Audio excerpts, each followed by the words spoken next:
Hi there, I hope you must be fine. आज जिस हवाले से मैं बात करूंगा वो सवाल है काश के हवाले से कि काश को इंग्लिश में क्या कहते हैं और इसको जुमले में किस तरह से इस्तेमाल करते हैं। ये बहुत ही एक इम्पॉर्टेंट क्वेश्चन है जो विकैप्स के हवाले से भी जो है आपको हेल्प आउट कर सकता है और दूसरा यूसेज के हवाले से कि जब हम उसको जुमले में इस्तेमाल करते हैं।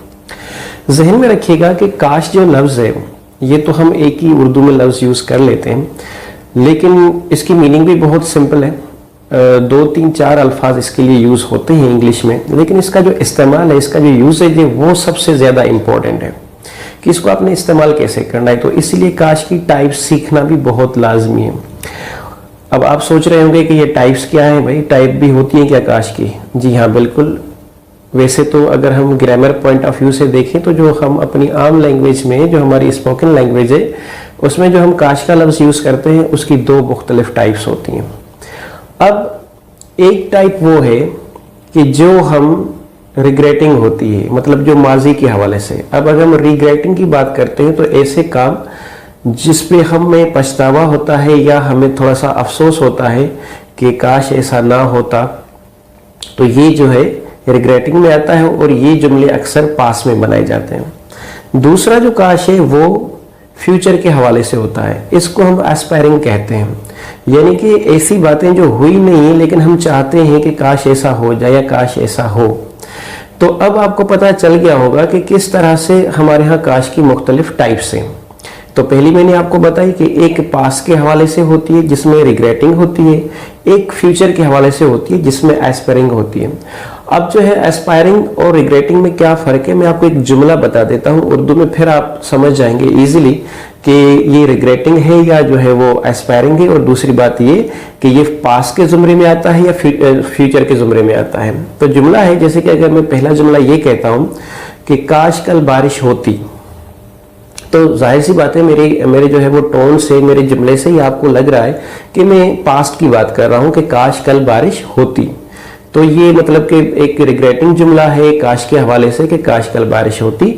लेकिन अगर इसी जगह में मैं दूसरा जुमला यूज करता हूँ कि काश कल बारिश हो जाए या काश के कल बारिश हो, तो देखिए कि दोनों ही जुमलों में काश का इस्तेमाल हो रहा है, लेकिन एक फ्यूचर को रिप्रेजेंट कर रहा है तो दूसरा जो है वो पास्ट को रिप्रेजेंट कर रहा है। तो सबसे पहले जब भी आप काश का जुमला बनाएंगे तो आपने इस चीज का तयन करना है, इस बात को डिटरमिन करना है कि आप जो काश बना रहे हैं, जुमला बना रहे हैं काश का, तो वो पास्ट का है या फ्यूचर का है, क्योंकि दोनों में जो स्ट्रक्चर यूज होता है वो मुख्तलिफ होता है। तो सबसे पहले तो मैं आपको बता दूं कि काश को वो इंग्लिश में क्या कहते हैं। तो इंग्लिश में काश के लिए मुख्तलिफ अल्फाज हैं। पहला लफ्ज वुड दैट भी यूज होता है, दूसरा लफ्ज इफ का भी यूज करते हैं, तीसरा लफ्ज आई विश का भी होता है या जस्ट विश का भी इस्तेमाल करते हैं हम।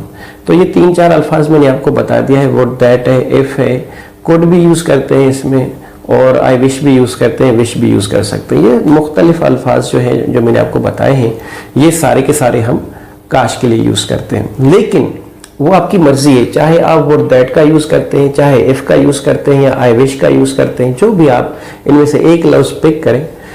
उसके बाद आपने इस चीज को देखना है कि आप जो है रिग्रेटिंग काश बता रहे हैं, बोलने जा रहे हैं, या एस्पायरिंग काश जो है वो बताने जा रहे हैं। ठीक है ना। मिसाल के तौर पे अगर फ्यूचर, जो कि एस्पायरिंग के हवाले से मैंने आपको बताया था, अगर फ्यूचर का काश है तो आपको स्ट्रक्चर ये यूज करना पड़ेगा कि आई विश या वुड दैट, जो भी एक लफ्ज आप पिक करते हैं, उसके बाद आपने क्या यूज करना है, पास्ट इंडेफिनिट टेंस। जी हाँ, पास्ट इंडेफिनिट टेंस जो वर्ब की सेकंड फॉर्म के साथ यूज किया जाता है, बनाया जाता है, तो उसको आपने पिक करना है। मिसाल के तौर पे अगर मैं फ्यूचर में कहता हूं कि काश कल बारिश हो, तो मैं कहूंगा I wish it rained tomorrow.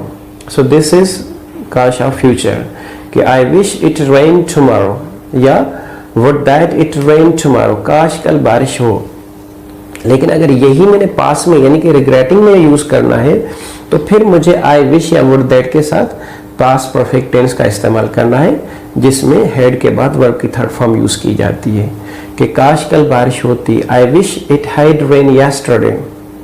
So would that it had rain yesterday, या आई wish it had rain yesterday, काश कल बारिश होती। सो दिस इज द डिफरेंस, ये इसमें एक जो है वो फर्क होता है। तो काश की मीनिंग जो है वो ढूंढना ये मसला इतना नहीं है, सबसे जो मुश्किल मसला होता है कि आप काश को किस जो है वो एस्पेक्ट में बयान करने जा रहे हो।